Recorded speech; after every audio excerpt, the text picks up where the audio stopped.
running back. Very set at running back. Pretty good at receiver, too. Now we see Tyler Swafford come in the game, and he deals right away and gets a first down to the 47-yard line. Swafford, the third quarterback, redshirt sophomore from Brentwood, Tennessee, played a little bit last year.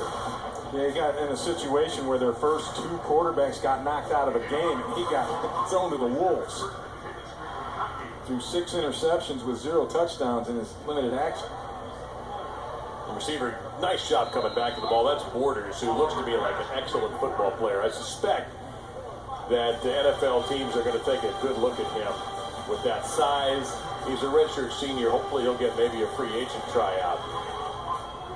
Angelo Mirando, the offensive coordinator for the Colonels, told us he thought that Swafford had the best arm out of all 3 of these quarterbacks and had really improved more than any of them from spring to the fall. Well, he just made the longest pass play for Eastern Kentucky that I can remember to Ryan Marcouche, who once played at Fullerton College, a junior from Germantown, Maryland.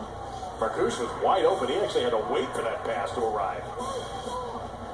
It was a long throw. Yeah, it was. That's a very good point. That was a 26-yard pickup, and he was actually ruled out at the 19-yard line.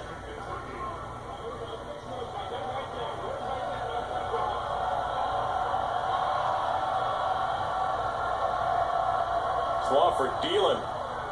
Is he in bounds? Yes, the officials didn't say he was out of bounds. Creamer They didn't make the call at all. Yeah, Creamer making the grab there.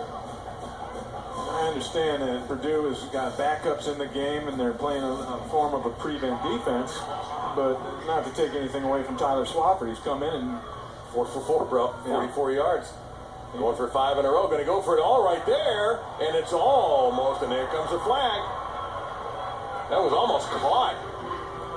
Number 82, Alex Cabrera, a freshman receiver from Florida, was in the game to make the grab, and it looks like they're going to get Tim Case in here.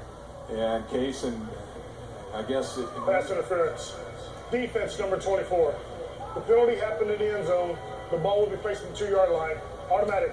First down. Remember the old face guarding call? Sure. Yeah. It doesn't exist in No, college. it doesn't. But if you touch, you can face guard, but if you touch the receiver before the ball gets there, then that's PI, DPI, and that's what it was. It's only 2 penalties on Purdue, by the way. That's amazing. Swafford in some heat. He'll bounce this one. Second down goal coming up. Did the right thing there, though. Well, that was the number one thing on Darrell Hazel's How to Win the West. Discipline. Discipline's the key to the whole thing. He spent time with his team, every meeting, discussing some facet of the rule book. So he was amazed that his players didn't know the rules as well as he assumed that they did. And as part of that whole discipline and not beating yourself, they studied the rules. I think it's helped. Now that, I think, is a touchdown. And it is for Eastern Kentucky. So Swafford comes in.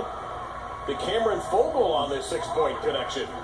Except Fogle juggled it, but he kept possession once he was out of bounds. That's already a touchdown. I don't think there's any issue. Well, they will review the touchdown.